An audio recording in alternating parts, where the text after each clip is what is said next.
disclaimer, I gave this talk a few weeks ago, so I might be a little bit fuzzy on some of the details. I've been through the slides and there were no surprises. I remember all of them. We'll see if I remember what I was going to say about them. You've all been lied to. It was a snazzy title. This has got very, very little to do with Scrum. Sorry, Steve. Ring rings. It's Scrum-like. You'll find some similarities in there. But if you say, "Excuse me, this clearly isn't Scrum because of X, Y, Z," then that's not the point of it. We're not talking about any particular process. What you're going to see is a comparison of the same team in 3 different settings, and we're going to look at why it's different. Okay. Now, you've all been in games where you've flipped coins or dice and everything, but they're very abstract. This is supposed to be a little bit more faithful to how teams operate. It's also an indictment of our cultural understanding of economies of scale. So we can thank Henry Ford for bringing this mass production, and we can thank him for bringing down the cost of cars. But what's stuck in our way of thinking is that to make things cheaply, we need to make a lot of them, and we need to follow this pattern. The East, Japan and Toyota and everything have got a very, very different way of thinking about that now. So that sums up what I just said. So these things are important in economies of scale. And this is how you reduce your costs according to economies of scale. You have standardization. So you can make lots of the same thing and they plug in, which means that you probably end up with specialization. So you get people that are very, very good at doing that one thing. And you have utilization. So we can't have people in the workshop not working because they need to be making more stuff. So let's look at specialization. And these are the 3 simulations that you'll be looking at. So just let this run. Where's the pointer gone? I hid it from you. Yes, how dare you. I can't maximize it, but hopefully this should look familiar to you as a board with work going through. So pink tickets are bugs that are found, and you'll notice that these are found to have the bugs in them, and until the bugs catch up with them, we're blocked, we can't release. Okay? Well, what we've got here is dev's always deving, as soon as they're done, pushing over to dev done. And then when the QAs are happy that they've got the police absorbed, they'll pull in whatever's there and they'll start testing it. So this is based on somewhere I've worked before.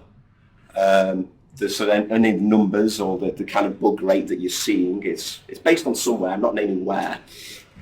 But, Is it here? No, but it's somewhere. I'll leave that out. So there are teams that look like this because you'll be saying, bloody hell, they make a lot of bugs. But everybody's working, and some people are happy with this because we've got lots of stuff on the board. Lots of stuff being done. We're going to let this run for about 30 days, and this is why I said this is a Scrum. You're not seeing, sprint start and sprint end and retrospectives, but you are seeing work come through the board. So this is our baseline. There's 3 numbers on each one of these tickets. There's something that you won't see in many teams. They've got a value assigned to them.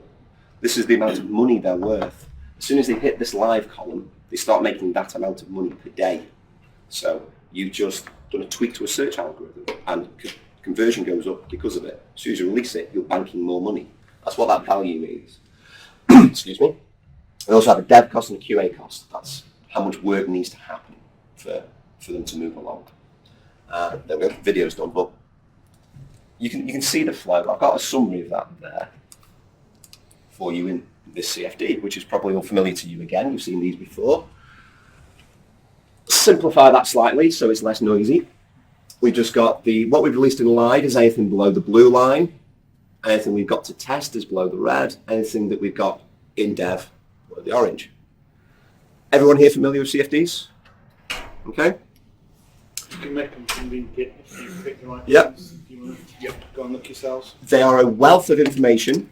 However, examining CFDs is outside the scope of this talk, so we're not going to go into that. So if I say this is just a good representation of where we got. So notice these steps, these are like our releases. So you can note that we got those 3 steps because we had 3 releases in our previous simulation. One on day 8, one on day 13, one on day 20. Note how the time between releases is going up. It's taking longer as we go for the releases to get out. So summary, I'm calling this simulation of specialised developers, so this is our baseline. We made £285. So that was the tickets they were released, they managed to generate that amount of money. The amount of tickets we released, the amount of bugs that were fixed, and note that our longest wait time had got to 10 days, over 10 days for the release. Okay, so this is specialisation. What we've got here is developers doing a bit of testing instead. So it's the same team, it's the same numbers. Because this is a program that I can seed with randomness, what I've done is made sure that all of the amount of work that get done per day is the same. Meaning if we had a bad day on day 4 of the previous simulation and a developer came in with a hangover, for example, they have a hangover in this simulation as well. So it's not saying, oh, you had luckier rolls. You know, this is as fair as I can make it. The only change that I've made is I've made the dev cost higher. I think I added on 2 or 3. What do you think? And this represents the dev spending more time working on it, but doing a little bit of testing. Now, whether this is sort of manual testing or writing tests, whatever, it simulates that. And because of that, I've decreased the QA cost slightly. So what I mean is that the devs aren't finding all of the bugs, but they're doing the easy tests, the obvious ones, and checking for those kind of things. So the QA can do the more specialised stuff, the stuff that's a little bit harder, the stuff that you need a QA brain, not a dev brain for, because we make bad testers. I've made the chance of a bug ever so slightly less likely to happen, by like 5% less. You'll see that the rate we've got. So the net is things cost more overall as cost share. We have slightly fewer bugs, and we've taken off some of the slack from some of the pressure from the QAs, some of the work off them. And far through, nearly the end of the video, so we'll just skip there and go to the summary. The CFD looks similar, but you'll see there's more steps because there was more releases. What decided when a release would happen? Okay, so when you... the process they've got is that when the QAs have finished testing everything and everything is bug-free, that's released, and then they pull in whatever was in the dev in progress. The dev done call. Right. Okay. So if they've got defects catching up, that drags more work through, sort of thing. Yeah, because all the devs are working all the time because we have utilization. When you say there's less work for the QAs, are you saying that's because they know that certain things have been tested already, or just that things are failing less often? Less work for the QAs because it simulates that the devs have done like the happy path scenarios for them already. They've done a little bit of testing. So the QAs therefore don't test the happy path because they know. So Right. this assumes that the QAs know what the devs have done in terms of testing. Is it more that the quality is higher? And that it's...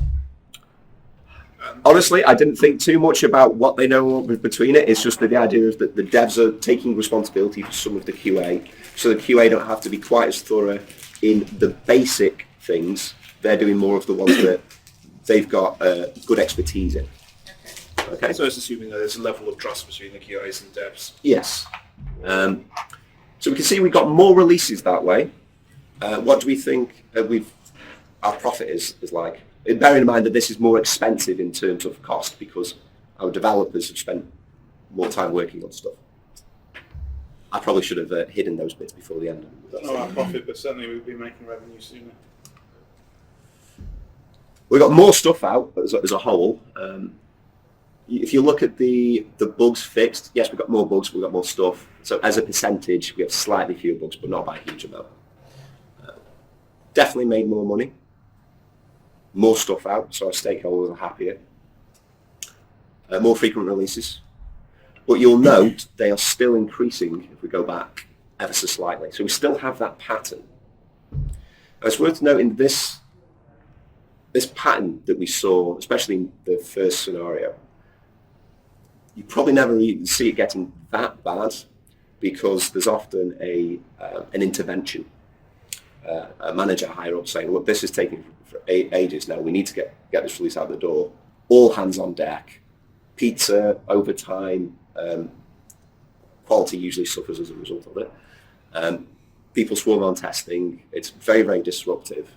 You fix it, you get out of the door, you get a big pat on the back, and people go, hooray, we've done it. That's clearly never going to happen again.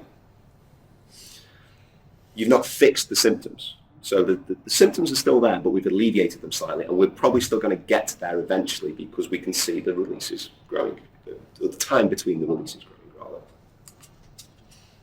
Mark, is the assumed additional profit made because you got more stories live or because you got some out earlier? Both.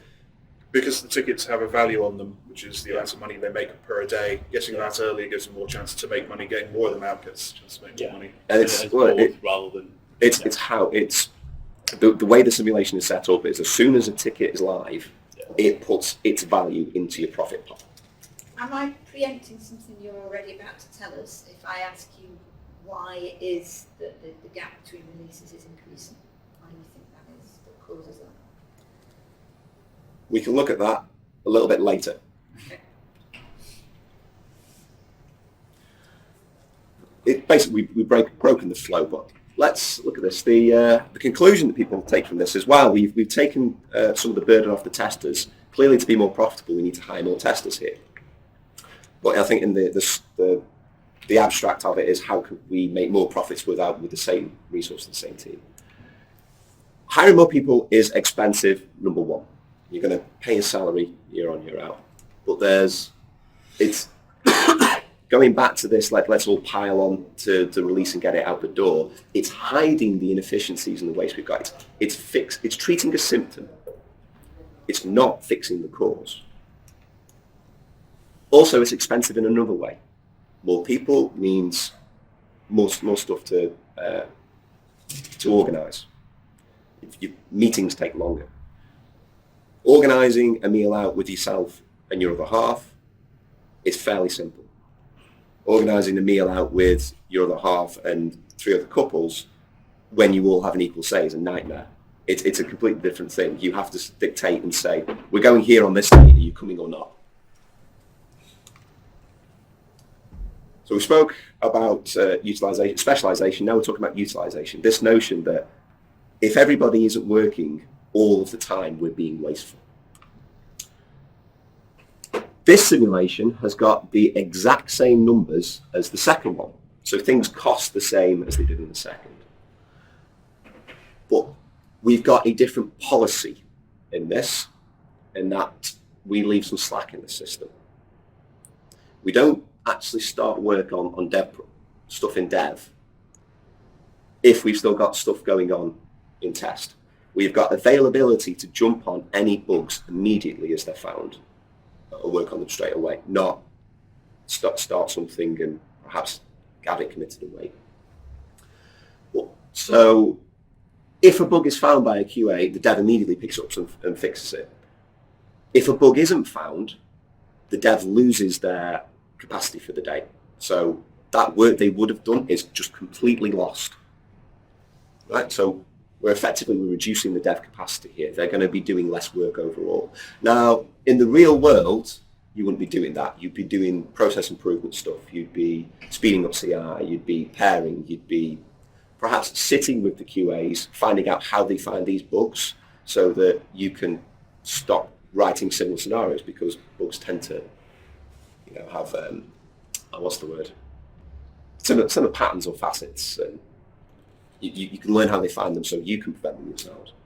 But in this simulation, the capacity is just lost. We'll be doing less work. And it looks like this. I did make a mistake early on in the simulation, though, when I did violate the policy, and you'll see that on the graph. But what do you think the result of this is going to be when we're wasting capacity? We're not 100% utilised. And this is running with the same numbers as seats. the second one. Yes. So it's the Same amount of work gets done. less work because some of it's going to be lost. But yes, you have the same good days and the same bad days. Yes. You get more releases out, don't you? Because you're not blocking releases on bugs that are blocking releases. They're going to be fixed parts, so that should improve throughput too. Well, Yes. Yes, that's correct. We do end up with more releases, but as a business owner, I don't really care about your releases. I care about money. more releases is more value in the real world. But we've done less work. But more value is being delivered faster, like pizza. So the CFD, I'm not sure what you mean. I've lost on that reference. Your CFD looks like this. Remember I said you've got a wealth of information? This is a blip. This is where I messed up making the recording. I'll be honest, at the time I thought I can't be asked to re-record that with that. And then I thought, this is good. This shows one of the things that we can see. We can see the blip there. Notice how it's a lot smoother. We do have a lot less inventory. So our cycle time has gone down quite a bit, isn't it? So time between picking up the story and getting the story out. Yep. So our wait time, 5 days was the longest wait that we had, and that was my fault because I broke the whip and everything. We had 12 releases, which is the highest. The wait time that was shortest, 4 of them were done daily. But again, I care about profit. So show of hands for lower. Show of hands for the same. Disagree. I'd say the quicker you get stories out is actually going to give you more profit anyway. So hands up for we make more profit. Okay? Hands up for we release more tickets. Hands up for we release the same amount of tickets. Hands up for we release fewer tickets.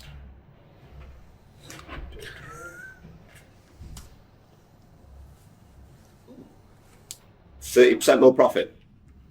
Same amount of tickets and bugs released as previously.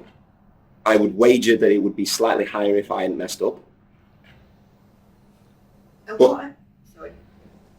but you'll know that our cycle time is 4 days and it's constant. That is predictable. It's not getting worse as a time. It's not like you ever sat and watched the waves at the seaside? Are they small wave, gradually bigger, massive wave? It's not like that. It's just a constant trickle. And what was it exactly that changed between the two? Was it just that?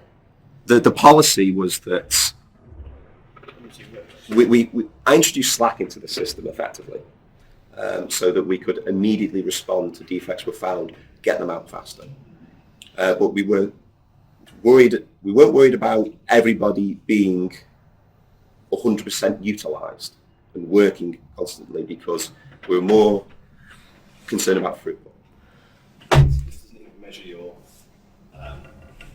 additional benefits, the operational efficiencies you were talking about, which is when you've got some downtime and you're not fixing bugs. You can improve, yes. CI pipelines and all of the tech debt stuff that we potentially could like to do.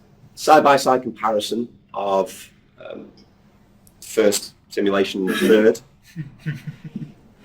So definitely more tickets released as a whole.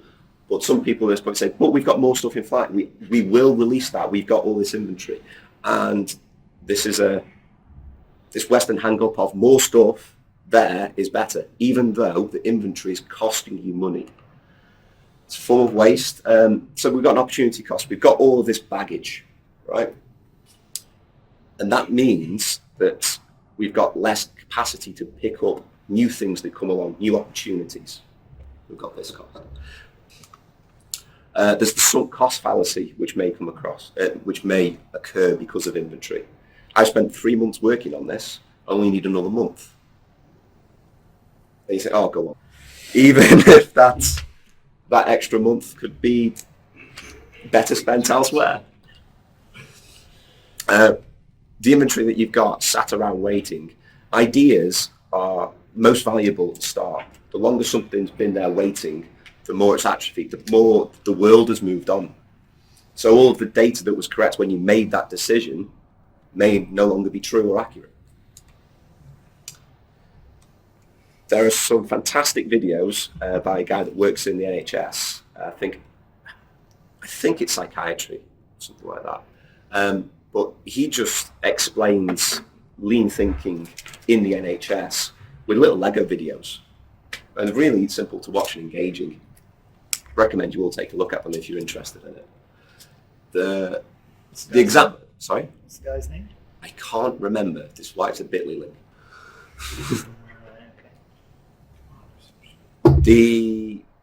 The example that sticks in my mind is that we as Westerners often think, well, if I'm doing one task, I'll batch it all up and I'll do it at the same time, I'll be more efficient. So if you've got social workers, for example, that have to see lots of patients and talk to them, figure out what's going on and how they can best help, they'll organise all of their meetings and consultations, and then they'll write up all the notes at the end of the day, because then I can sit down with my coffee and a pack of digestives and I can rattle through it and I'm more efficient that way. It's not true. Doing it this way takes a third longer. It's a lot more error prone because all of the patients just merge into one. And you think, oh, Mrs. Green, no, was she the agoraphobic or the arachnophobic? No, that was Mrs. Teal. So you get all these errors, or in our case, bugs, which means you carry on working on stuff, it's going to be wrong, and we need to stop the whole process again. As a result, we put more work into our system. That's not really valuable because we could have got it right the first time. This notion is known as failure demand, as coined by John Seddon. If you can reduce failure demand, it means you can work on stuff that's right the first time. So oh yeah, fair enough, that's the NHS, but we don't do that. Well, if we do lots of planning up front for lots of different things, but we don't then start work on them for several weeks afterwards, we forgot all of that all those good conversations and useful stuff that came out in the planning session. I think estimation in Scrum is great, but the numbers are almost pointless. It's coming to a consensus of what they probably are because you agree on all of the bits that you need to know. Somebody there says, why do you think it's an easy task? You've not considered this, this, and this. And that's important. But you'll probably forget that if you don't pick up that piece of work for several weeks. You'll need to have those conversations again. And this is this notion of the batching creates waste.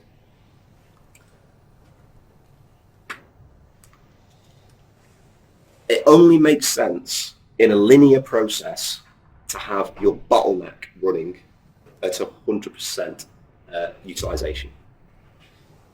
Okay, or the weakest link in your chain. Sorry. So this is the algorithm that I applied to our simulation.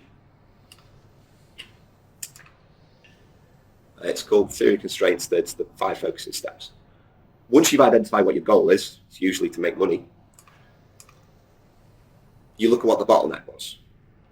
Now in this simulation, and I stress this simulation, not our real world here, the bottleneck was our ability to release and our testing. Okay? We've identified that, and you can probably find that through CFDs or just examining the board to see where you've got a shit ton of work building up. Step 2 is the bit that everybody hates because it's what goes against your common sense. Subordinate to the bottleneck means that the stuff that's behind it, stops working. This is where you introduce your slack. With that excess capacity that you've now got, we go to step 3, which is exploit the bottleneck. This means that the bottleneck is only doing the critical work that only it can do. For example, the in-depth analysis that QAs are better than devs at. They can be doing that. The devs in this example can be looking at the more happy path basic test scenarios and basic automation tests. So by taking some of that off the bottleneck, we've given it some breathing room and more important work can go through. Not only that, if we can eliminate failure demand by going through the bottleneck, so much the better. It's free stuff. Imagine a pipe that's for some reason shaped like a funnel. And through this pipe, you've got oil and water, right? We want oil. That's more precious to us. But the water will take up the volume as well. If it goes through the thinnest part of our funnel, it's 50-50, then we've lost 50% of our bottleneck. But if earlier on we could stop water by somehow, I don't know, filtering it somehow, I don't care. As soon as it gets to the bottleneck, we've already increased our capacity by 10-20% based on how much water we can just prevent getting there. Prevention's often better than cure. And it's only when we've completely exploited the bottleneck and exhausted all our options that we would consider hiring more people and expanding the bottleneck, because this is often most expensive and most disruptive. However, we need to be careful that before we've got there, our bottleneck hasn't moved. If it has, then we should be repeating the process. You don't just find the bottleneck and it's that for all eternity. You are then changing the system and things move around. I'm sorry for lying, but that was Economies of Scrum. Right, I guess now there's going to be the questions.